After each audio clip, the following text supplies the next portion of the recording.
There. Who are you? The name's Evitz. As in Evitz Marauders.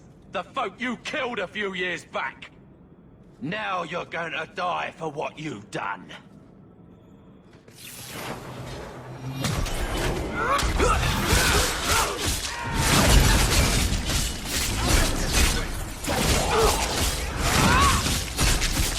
Need to get closer. That's what I'm talking about. Spank those bad kids for stepping to you the wrong way. Don't just beat them, but brutalize them. Make them regret coming to the fight in the first place. The solid party build and a good set of tactics. You can do some amazing things in this game. I love the combat system here. Now, this is my other favorite playstyle. I really like the Shadow Assassin as far as being a rogue, a dual-wield rogue. That's my other favorite. But this one, I enjoy this just as much. It's just a slightly different. Now, what I'll start with here is my build. Okay, so these are how I distributed my attributes as of level 20. Now, we still have a few levels to go. I'm here basically at the beginning of Act 3 in my game. And so we'll probably hit, at least 24, 25. I think 27 or 28 is essentially the soft cap. Not sure with DLCs. But we have a few more levels to go. But this is pretty much rounded off. I wanted to get to the point where I had my primary skills picked, and I could show you all a little bit of fighting and show you how effective that this particular party build can be. And the build has as much to do with the whole party as it does with just my character. Now, one thing to keep in mind with the Reaver Berserker, the way I play it, is, and I found it to be brutally effective, is that your basic attacks are primarily where your damage are coming from. Not any particular skills, but a lot of sustains and passives. You have essentially a combo. You have a Berserk mode, and then you have what's I think it's called Sacrificial Frenzy there with the Reaver tree. And then you have Claymore. And those three together, when basically activated in order, all stack and work with each other to increase your damage output tremendously. Okay, now here, tactics, I think, are as important, if not more important, than the skills that you pick. Your skills are not going to work properly, and you're not going to have the resources to pull them off when you need them if your tactics aren't set right. Mainly, what you want is every one of your party members needs to be able to set up an enemy for a cross-class combo and needs an ability that can exploit a cross-class combo. With Varric, it's pretty simple. Pinning shot. He can use it pretty often, and it's got a 100% chance to disorient enemies, and so I only have him use it on elite enemies. I do not want to waste the big guns on the small fries. The little mobs, you can take those out in 1 or 2 shots with basic attacks. It's not a big deal. You want to save that for lieutenants like Desire Demons, those Knight Captains, and stuff like that. Now, with your mages, in this case, Merrill and Anders, I found those to be the two most effective to run with. Merrill is a little bit late developing. She's pretty squishy and semi-ineffective up until basically Act 2. I don't use her much in Act 1. I use Anders and Bethany in that case. Of course, that's starting with a warrior hawk. I guess if you're starting a mage hawk, you'd go with something different. But you could play your own mage then. So, there you go. That kind of balances out. But what we're looking at with our mages is the ability to capitalize every time Varric disorients somebody. They're only going to use the big guns like Spirit Bolt, Stone Fist, and so on and so forth against enemies that are disoriented when they're disoriented. And they're usually only going to be disoriented when Varric has hit them with Pinning Shot. So they're not going to be casting Stone Fist and wasting all their mana on every single little mob enemy. They're going to save it for the elites. And you're going to notice your mages will, more often than not, one-shot some mini-bosses simply by creating a combo with Varric. They'll do it essentially for you if you have your tactics set. And so these are my tactics. Now, Merrill is the trickiest. Hers, she's not allowed to heal when she has Blood of the First active, and she needs to find a way to turn that off, heal herself, and then turn all that stuff back on again, and mana becomes an issue. It's why I give her the Death Siphon, which doesn't help her heal while Blood of the First is active, but as soon as she turns that off, she has that active all the time. If there's any dead bodies around her, it allows her to regenerate real quick so that she can reactivate all of her stuff. So if you're wondering why I have that active, that's why. It's semi-situational, but she draws enough heat on herself. Sometimes it's hard to keep it off of her to where if she does take a little damage, she needs to be able to heal. So those tactics I found to be effective. Now, with my warrior, I'm primarily a setup. I am able to capitalize on a brittle enemy with Mighty Blow, but for the most part I found that I can stagger mobs, and staggered mobs are hit with chain lightning by both of my mages, and I've wiped out mob after mob like that just simply by basically hitting them, and then my mages finish them off. I hit them once, and next thing you know, they disappear. And these can be normal level enemies too with a decent health bar. So you'll find that's going to be really, really effective. But that's set into your tactics. So rather than go through them one by one, I showed you my tactics. That's how I have them set, and I found that to work. So you can go back, you can go pause if you want to check them out, maybe get some ideas, you know, if tactics have been an issue with you. And hopefully by looking at them, you can see where I'm going with them, not just specifically what I did, but why I did it. That's really what I want to pass along, is some things to keep in mind and stuff to look at aside from, oh, just do this. You don't want me to play your game for you, but if you're here looking at a build video, odds are you're looking maybe for some ideas, or just to compare your ideas to mine and see if there's any differences. Hopefully give you something new to try if you haven't tried it before. That would be great for me. But either way, there you go. That's how I set the stuff. Now let's get a basic idea on how to pick skills. I don't remember the specific level requirements for each skill. Since I'm at level 20, a lot of those aren't going to show up. So I can pick things now that I maybe normally couldn't at a particular level. But I'll give you a basic idea on things that I look for in order early in the game. And like I said, what you want to do is make a beeline with all of your characters. Even if there's a few things that you would really like right now, make sure that you get every one of your characters set up to either create or exploit or both a cross-class combo. Your rogues disorient enemies, so you want your mages to have something that can capitalize on a disoriented enemy. Your warrior, in this case, our character playing a Reaver Berserker, we stagger enemies, usually hordes of enemies. And so what we need all of our mages to be doing is casting chain lightning or doing something that can capitalize on staggered enemies. That's one downside of playing with Bethany early, is that she doesn't have much to capitalize on staggered enemies, but she can exploit the crap out of some disoriented enemies, and her and Varric work really well together, especially on lieutenants. You're going to notice some of those nasty assassins that one-shot you all the time, they'll just disappear occasionally, and you'll be like, oh yes, Bethany, get on their ass. And Varric will be over there giggling because he set her up, right? Okay, so anyway, attributes, once again, just kind of giving you a basic idea.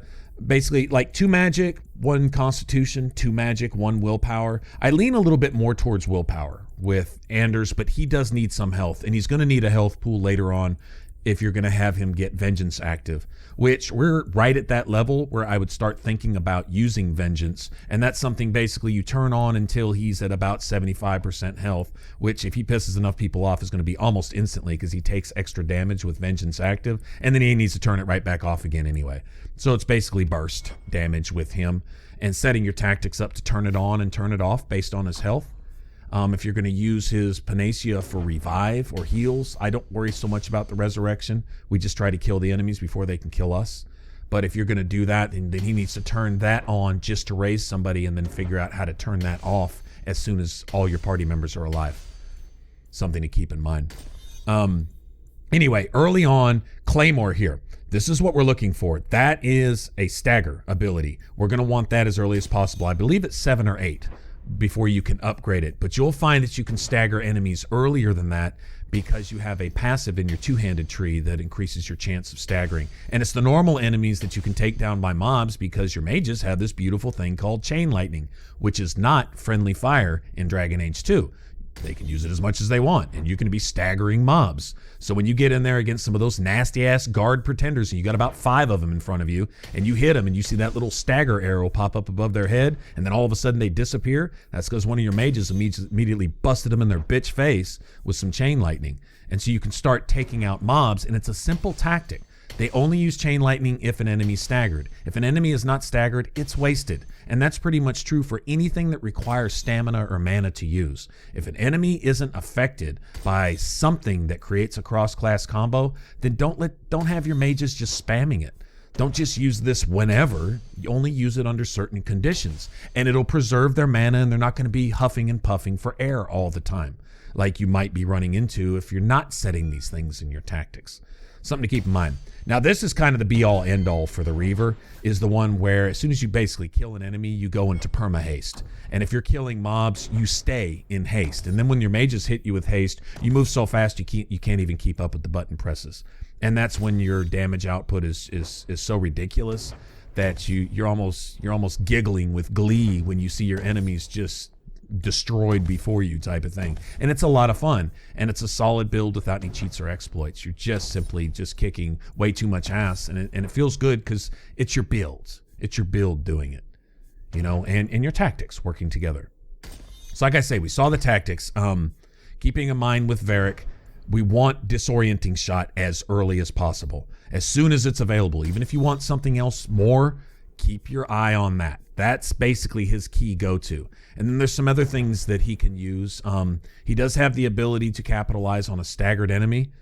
You might want to even set him up to only use it if an enemy is elite and staggered, which is the upgrade to kick back here.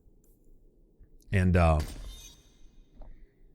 that's something that he can use. But like I say, you don't want him popping that off on every staggered enemy because your mages are usually taking care of mobs. So I would use up 2 tactic slots for that and have him only use that on an elite enemy that is staggered. And I believe I have that in the tactics also if you want to go back and take a look. And then with Meryl, she's just a spell battery. Being a blood mage, the thing is she doesn't rely on her mana pool to cast spells. She relies on her health pool. And she should have plenty of that because all you have to put points in is magic and health. So she can keep all of her passives, all of her sustains active just off her mana pool and cast spells with her health. That's what makes her so brutally effective. And so essentially the only thing limiting her is cooldown and staying alive. Thus I said the need to heal because she does tend to draw a lot of aggro. You might want to have Varric keep an eye on her and divert the attention to you anytime that she gets a mob. Basically, if Meryl's being attacked by melee, for example, then ranged or melee, perhaps, something along those lines, then you might want to goad your own character. And what goad means is that Varric shoots you with a ball that pisses everybody off and makes them all come after you. Well, you're swinging your big two-handed weapon so damn fast that they don't even get a chance to hit you before they're dead. But they're off of Meryl. Does it apply all the time? That's effective enough. It seems to work for me. Now with Anders is, I use him really simply. He's just your healer. He's essentially your only healer going into Act 2 and beyond. And so you're stuck with what you get. Personally, he's one of the worst antagonistic characters I know of in a video game. He's the most distasteful thing. It's cruel of BioWare to stick me with him. I would use basically anybody else, but you're stuck with him as a healer if you're not playing a healer yourself. Now for him, haste. Haste with your mage. The ability to upgrade Spirit Bolt or Stone Fist. Both can be upgraded relatively early. I think as early as level 5 or 6. And to exploit disoriented enemies. And then Chain Lightning to exploit staggered enemies. And then haste as soon as it's available. And also the paralyzing glyph is more effective than you might think. That is... that's just a go-to with the mages for me too. Just something to keep in mind is keep that. Basically, they cast it when an enemy is at short at medium range, and they'll freeze enemies in place basically in the middle of the battlefield and let you do your thing. And they're stuck there as long as that's active. Now, this is the equipment that you'll see me with right here. Decent axe that we got somewhere. I don't know. I think fighting the Canary at the end of Act 2, and just got hold of the Gauntlets of the Champion. So and Champion's Armor is the be-all, end-all. That's really all you need, except if you're playing a Blood Mage, but that would be a whole different subject. But I believe a Blood Mage has an optimal set that can really enhance your attack and your damage and stuff. That's actually better than the Champion Mage Armor, stat-wise. I think it's, in reference to your magic upgrades and buffs and what have you. Although those rune slots with the Champion Armor, it's kind of hard to beat that. Okay, so here would be considered one of the tougher things in Act 3, and I wasn't going to go pick a fight with everything you could do in Act 3 and make a 5-hour video of Act 3, but this is one of the tougher ones. These are the, what do they call them? The Aspergians? I can't pronounce it. Anyway, it's one of the scrolls that you find. There's one up in Sundermount, and there's one Oh, somewhere else. Maybe there's 2 in the Sunder now, come to think of it. Anyway, it's basically a boss level demon type enemy that you'll run into, or 2 or 3. And when he pops up, you'll see how quickly we can tear him down. And it's basically rogue speed. Once you have haste and once you have your passives activated, and notice in my second wheel behind, you can see my abilities there with Mighty Blow and Devour, and I have basically Might as a sustain. But behind, I should probably put my dog in place of that because I like to summon my dog. You probably keep me from having to pause for that. But behind that, you see on the right, I have Claymore and then Barrage and then Sacrificial Frenzy. I believe that's what they're called. But I basically press them in order, counterclockwise, right, straight up, and then left, and press them like that, and they stack. And those buffs give your damage output the Awirjin scrolls. There you go. They give you a ridiculous damage output, and your basic attacks are better than any abilities you could possibly spam, and they're not friendly fire. And so they keep your party safe. All right, well, that's it. That is my Reaver Berserker build. I hope you enjoyed. If you have any questions, use that comment section below. Appreciate you hanging out, and I will see you guys later. Y'all take care. Bye-bye.